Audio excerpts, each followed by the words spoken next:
Les amis, j'espère que vous allez bien. Nouvelle vidéo aujourd'hui.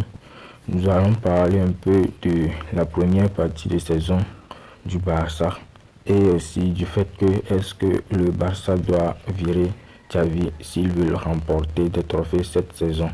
Sans plus tarder, nous allons commencer.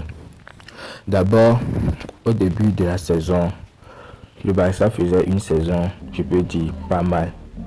C'est vrai, on a commencé le premier match avec un match nul. Après, on a enchaîné des victoires, même si c'était des victoires gagnées en difficulté. C'était pas vraiment grave. Le Barça faisait partie des clubs qui étaient invaincus à un moment donné en Europe et a concédé sa première défaite contre le Real Madrid, un match que le Barça pourrait gagner faute d'inefficacité en attaque. Et c'est ça même le plus grand problème que j'aimerais soulever aujourd'hui. Les attaquants du Barça ne sont pas efficaces. C'est un peu bizarre de dire ça, mais c'est vrai. D'abord, premièrement, le Barça possède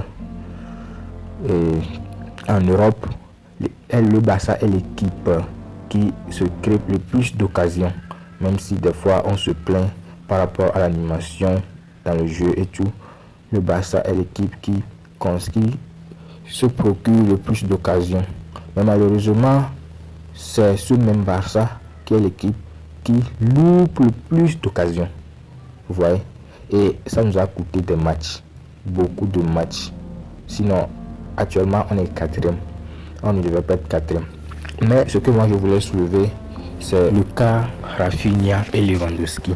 Ces deux joueurs, je crois que ce sont les deux qui ont le plus loupé d'occasions. Moi, il y a une occasion que Rafinha a raté contre Valence que je n'arrive pas à oublier jusqu'à maintenant. Le Barça, on était à 1-1.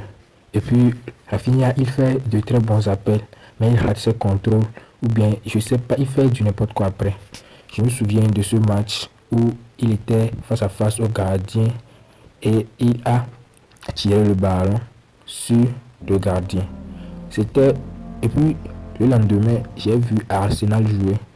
Le même but que Lewandowski avait raté, j'ai vu qu'il avait marqué le même type de but. Et puis, ça m'a vraiment fait mal. Ça m'a vraiment fait mal qu'on puisse se créer des occasions comme ça et puis les rater. Il y a aussi un petit problème dans l'animation, mais je pense que l'animation, ça pourrait être corrigé. Mais le pressing, les joueurs ne pressent pas.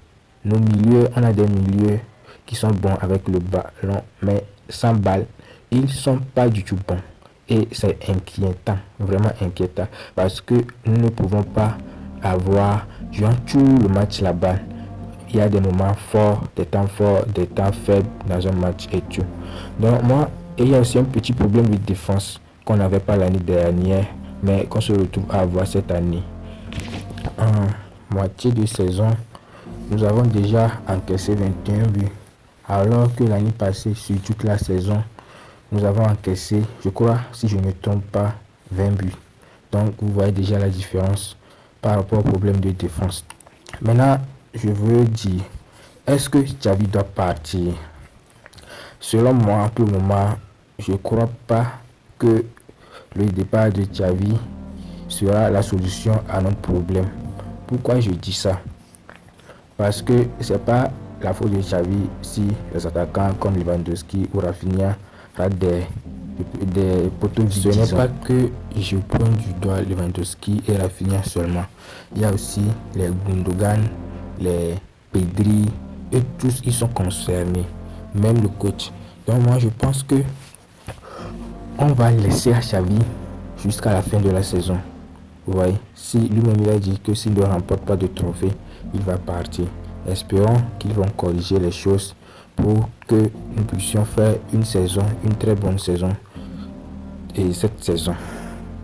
Bon, c'est tout ce que moi j'ai à dire aujourd'hui par rapport à ce problème. N'oubliez pas de liker ma vidéo et je profite pour vous souhaiter bonne et heureuse année à vous tous Je vous souhaite la santé, le bonheur, l'argent, la vie, beaucoup de choses. Et on se retrouve bientôt pour une nouvelle vidéo. Peace.